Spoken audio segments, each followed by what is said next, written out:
Hey guys, this is the XRP Cowboy. Hi, this is Billy. It's a beautiful day for the XRP Army, for my dreamers. I'm just so happy for everybody. I know your lives have been changed a little bit today. And I think that's so beautiful. We'll talk a little bit about some things that people keep commenting on my channel about. And I hope, I'm a simple kind of a dude. My name is Billy Bob, Billy Bobby. So, what are you gonna do?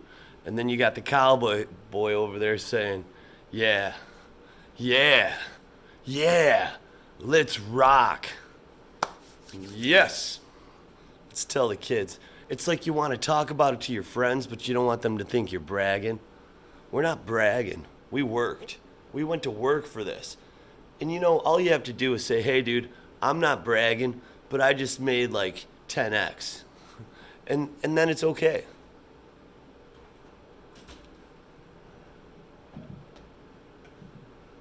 It's okay. It's okay. Is it okay?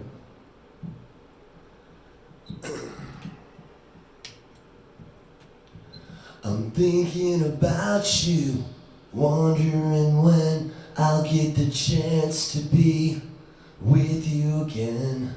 Is that good? It's probably bad, but I know you make me happy and I feel so glad that you are a part of my life, that you are a part of my life. Da da da. The XRP Cowboy was pissed and Billy was sad the last couple videos. And then I woke up this morning and I said, why was I so sad? The price is rocketing. My dreamers were getting future wealth, generational wealth. We got all this going on. We're wondering if we should sell because we've been let down so many times. Every time the price starts moving to the moon, somebody grabs us by the throat and tries to strangle us, tries to take our oxygen. Something always happens. The cowboy will say, the shit always hits the fucking fan. Just don't stand in front of it. But Billy will say, this time is different, dude. This time is different. So, I want to talk about a couple things before I ramble too much. I've been doing too much of that, and it's woe is me shit, and I get it. I'm so lucky, and I'm such a happy person all day long. I realized I was maybe bringing some people down when we should be up. A little Sue's on the up. Sorry, you gotta sing when you're happy. Like an angel in heaven, there will be song. There will be music. There will be beautiful words. And there will be beautiful people that are doing beautiful things with the money they already have. Money is such a dirty fucking word. It makes you seem greedy. But people don't understand what money actually is. We just think it's to buy Gucci, Louis, whatever, Oochie Boochie, Snoochie, but I will show you my Louis bag. Under this pile of papers, this is my office. You do see a Louis briefcase right there, don't you? Because it's rock star. You want to be a rock superstar, live large, drive around 5 cars. You got it with this. But really, it sounds so evil sometimes, especially with these millennials and these kids. I don't even know what they're called. I call them people that come to work when they want, and you're supposed to just give them all the love in the world, and then they quit on you. The ones that stick around are the ones that are important, right? If you ignore something, eventually it will disappear, and that applies to anything. So, I'm talking about my kids too much, but, you get what I'm saying? Let's think about the people we care about, like our friends we haven't seen in a minute. The ones that keep trying to hang out with us and we keep having a reason not to. All that shit. Just think about it. I'm trying to make a short video. But money, to me, and my dreamers, I have a feeling we're on the same page. It's just about freedom, to do what we want. Doesn't mean we don't have a job. We're not lazy. But how about, wouldn't that be great if you could just do what you want to do? Like me, I'd just sing at some dive bar, you know, and maybe donate some time at a zoo or something. I mean, wouldn't it be great if we could work that way? Take time off whenever we want. It's the freedom. I always say, the cowboy always says, you could help somebody a fucking lot helping them paint their house. But you know what? If they're struggling with a fucking mortgage fucking payment, you could help them a lot more with that, right? So, I made videos about this, but they keep coming up, so I'm going to make another one. Let's talk about two things that can be real fucking confusing. And it's not as it seems, okay? So, people keep saying XRP could never go to, I'm just using make-believe numbers here, $100 or $1,000. Even though, people from the company has, implied it was designed to be a $10,000 coin but I could argue that because it's designed for micropayments as well. I mean, the last digit isn't going to be a fucking dollar, let's be honest. So I don't know about 10,000, but I know anything's possible. I remember when people said Bitcoin was never going to go to $10. And it did. And then it went to 20K. And I called that when it was at 9K. And I said by year's end. And then it dropped. People got rich and then poor. And now it's at 63K. And I'll tell you what. I own some Bitcoin. I own a VeChain. I love fucking VeChain. I'm invested in the night. The banks with XRP. And the tracking of all with VeChain. And I hate it because I'm a libertarian. But I'm a capitalist. And there's a lot of good from this stuff too. So I think about the families overseas that get money without having it fucking taxed up the fucking ass. Because when you get, I'm going to say some things that I enjoy saying. You don't know your fucking head from your ass. I'm just saying that to say it. But it has nothing to do with anything, really. But, I got lucky with VeChain. I saw the CEO. I thought he was a cool dude. So I bought some, started reading, bought some more about a year ago. And thank you, God. But here's the thing. We're talking about market cap here. So everybody, keeps posting, well, the market cap would have to be this much money for XRP to go to $100, and that's just too much money flowing. Market cap doesn't work that way. So let me give you an example. I've used this before, but we'll use it again. Somebody commented, oh, you got that from such and such channel. No, that's actually, this analogy's been around for a while, okay? So I'm going to go over three things. We'll call it 3 prongs. The Billy test. The Howie. Basketball. Okay? Let's just say before basketball looked like this. The world was as we know it with hoops and everything. It's just not it's a little smaller. Whatever. Let's just pretend this is a better basketball. That probably would be because it'd go through the hoop more. But I created this. But I only created 4 of them. And it took me $4 to create all 4 of these. Everybody in the neighborhood wants one, but I only have 4. So I say, okay, that's cool. It cost me $4. I'm going to charge you guys $4.25. I made a 25% profit making that fucking money. And you know how the cowboy loves to spend it. Spend that shit. So I made 25%. What that means is, even though it only costs, only $4 has gone into that market. One person, let's just say one person bought one for 25 cents. I still have 3 balls. Okay? Rewind. Even though the total investment into this basketball was only $4, $2.25. The market cap carries over to each basketball.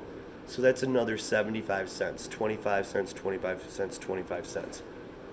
Even though that 75 cents didn't flow into the market cap. Now, that's a significant increase in value. We've got 425 in the market cap, but now the market cap's worth $5. Okay, it gets more intense.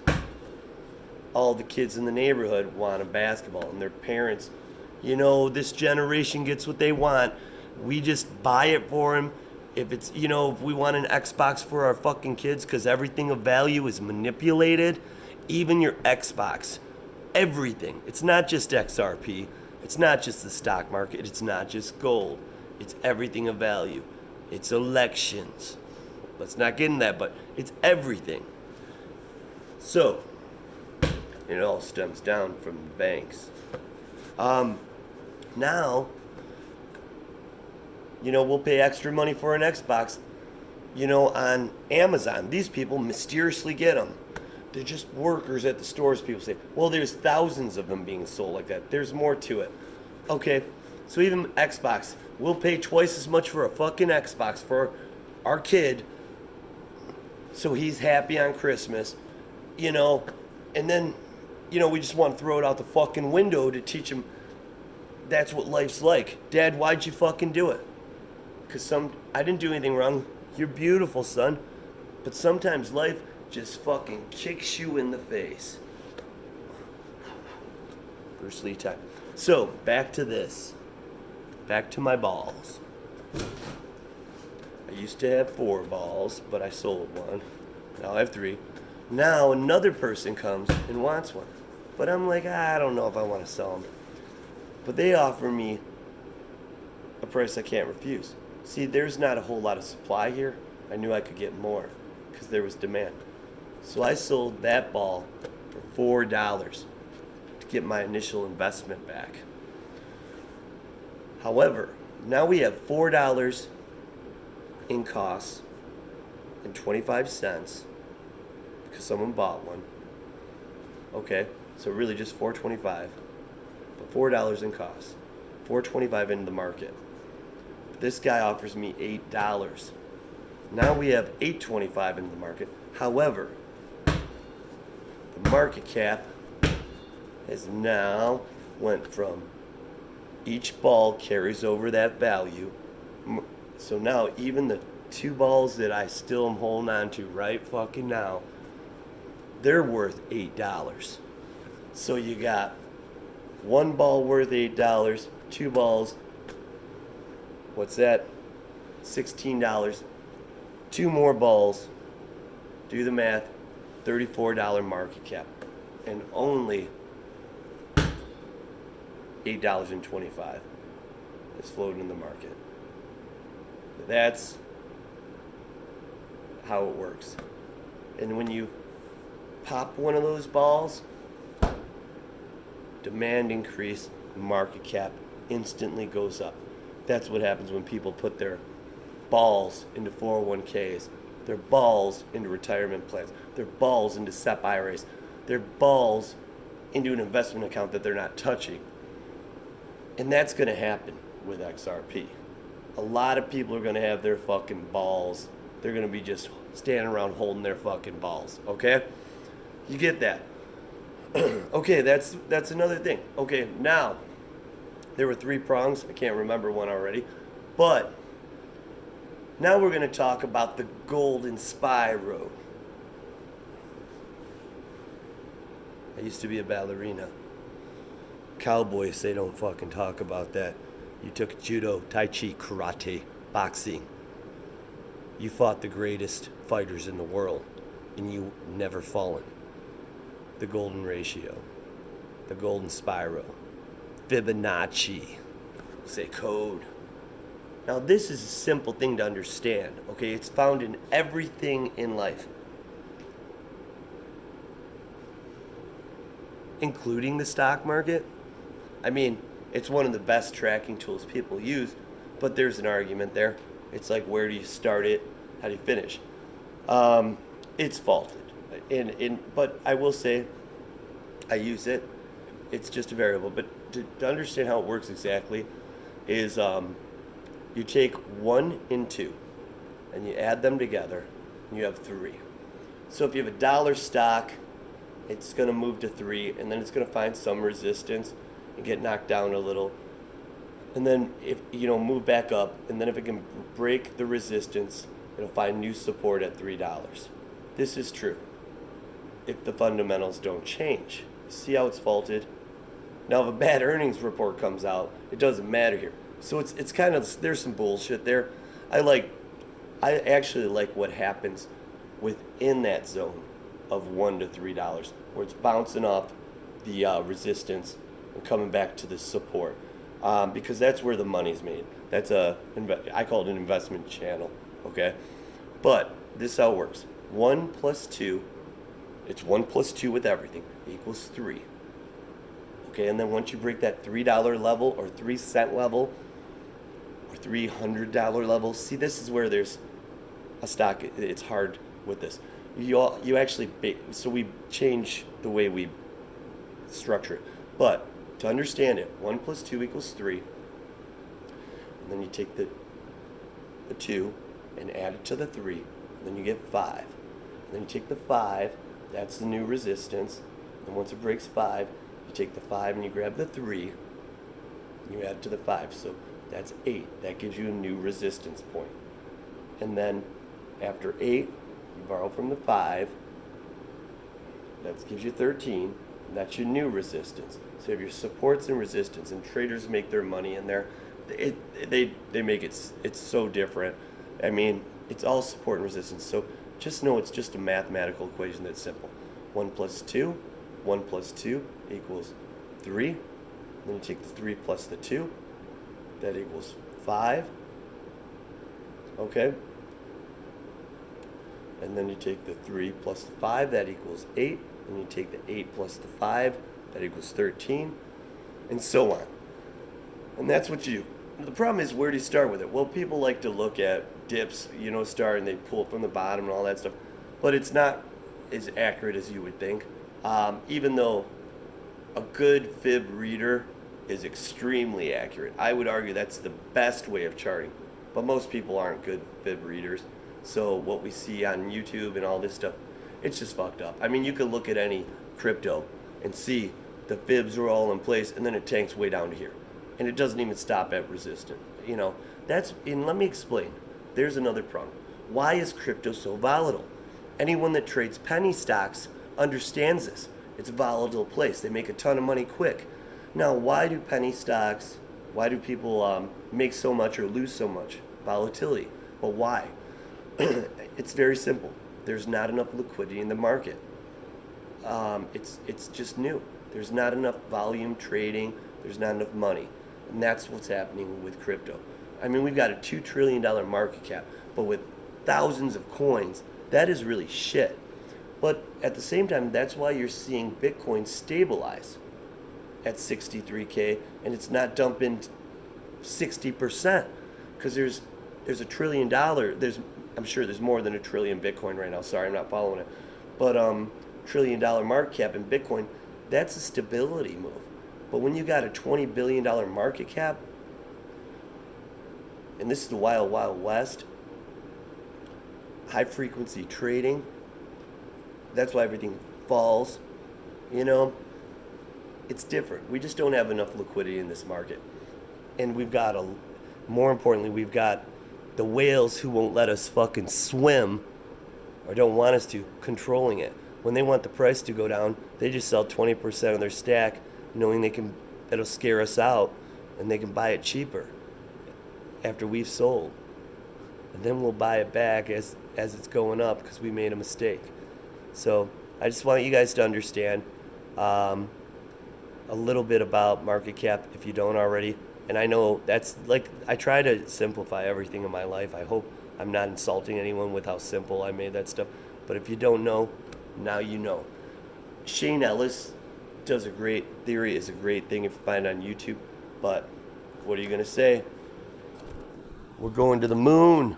We're rocking. And at the beginning of this video, my dreamers, like I wasn't gonna make one because I was so happy.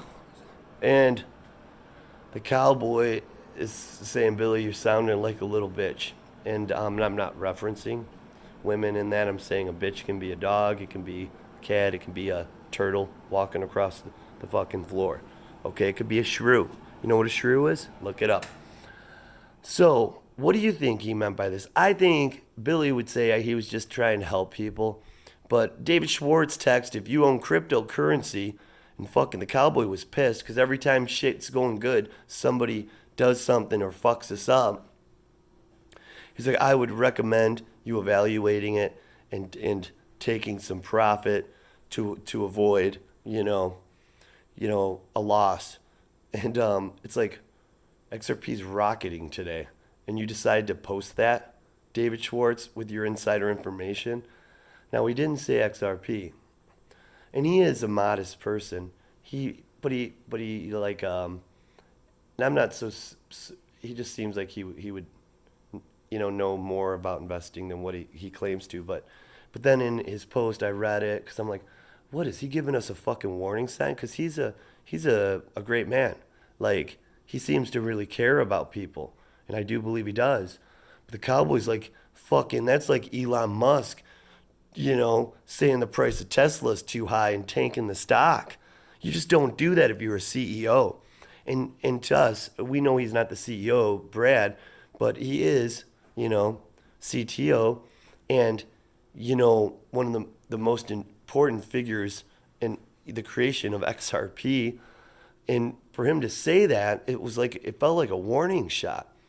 So I'm kind of on edge. Now, he did say this isn't anything for the market or anything. And then he went into his comments and he backpedaled a little bit, but very educated with it. He was like, say you invested $4,000 and you had a $40,000 student loan. He thinks it'd be better to sell your crypto and pay that loan off. But us crypto people, we're not worrying about that fucking loan. Maybe we won't pay it off. Maybe we want the money, the generational wealth. But my thing is that's a 10x, and that's about where XRP is right now. What a coincidence, right? Right? He didn't say anything. I mean, he didn't in his post. He may have in his comments, but he didn't say it directly towards XRP. But I just think when you're in his position, you need to keep your fucking mouth shut, especially when the price is running, motherfucker, because people don't want you to fucking rain on their parade like I did in the last two videos, right? Watch your back, Dave. The SEC is going to come and get you for manipulating an unregistered security. I mean, honestly, that's kind of how they are, right? That's what they're saying.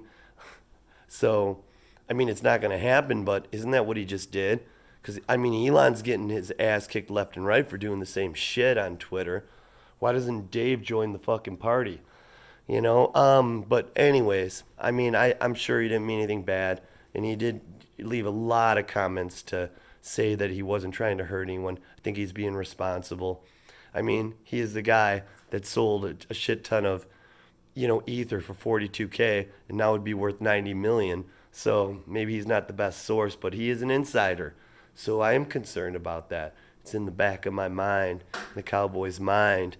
But my dreamers, you got your market cap, you got your fib, and I'm gonna keep drinking some beer, and I'll probably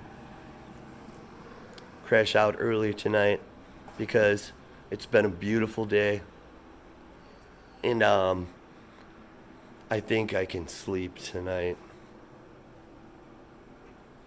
My dreamers, I hope you wake up tomorrow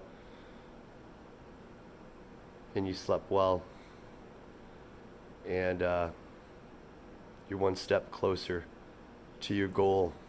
Remember, you can dig for gold your whole fucking life and never find it, but it doesn't mean you're not closer to your dreams. My dreamers, I was watching Darren Moore. He's one of my favorite, and I tried to find some Jungle Ink, but he didn't post anything, and he made it clear why in his video, and it makes perfect sense. You know, it's hard to make videos when things are going good. There's nothing to fucking bitch about. But at the end, he said something about like he has his poetry, and I'm a big poet, but it said something about dreamers are like the creators of fucking everything good and perfect and beautiful, and that's who we are. So, dun dun dun.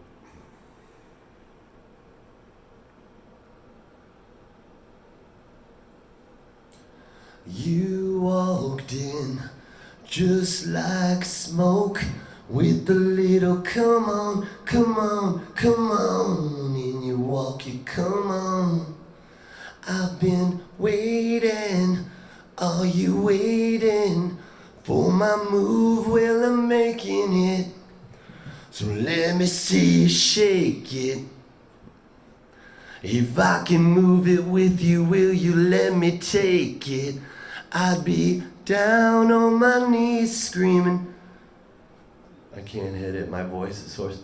Take me, baby, take me. I'm yours. My dreamers, love you. Hey, please tell me where you're from. Please like and subscribe, and please I'm trying to get to 1,000. I know I don't deserve the love, but if I get to 1,000, I'm gonna figure out how to put one of those donation buttons on, and it's not for me. It's not for me. So if you guys, I said this before, somebody donates a quarter, 50 cents, $1, nothing like that much, I'm gonna match it. Up to like, I don't know, $500 or something each cycle, and as long as XRP and I'm not in the poorhouse continues to climb, I'll keep doing that monthly. I'll match the first 500, and all my donations I'm going to do to a kids hospital, and I'll do it on this channel so you guys know the money's going where it's supposed to. I'm not trying to get money from anyone. I'm trying to help, like always, my beautiful dreamers. And Amy, thanks for your comments. Always kind of building me up in your Bruce Lee videos, and I don't just everybody. Gosh, I'm gonna start dropping names from the people in the comments. Just show my appreciation.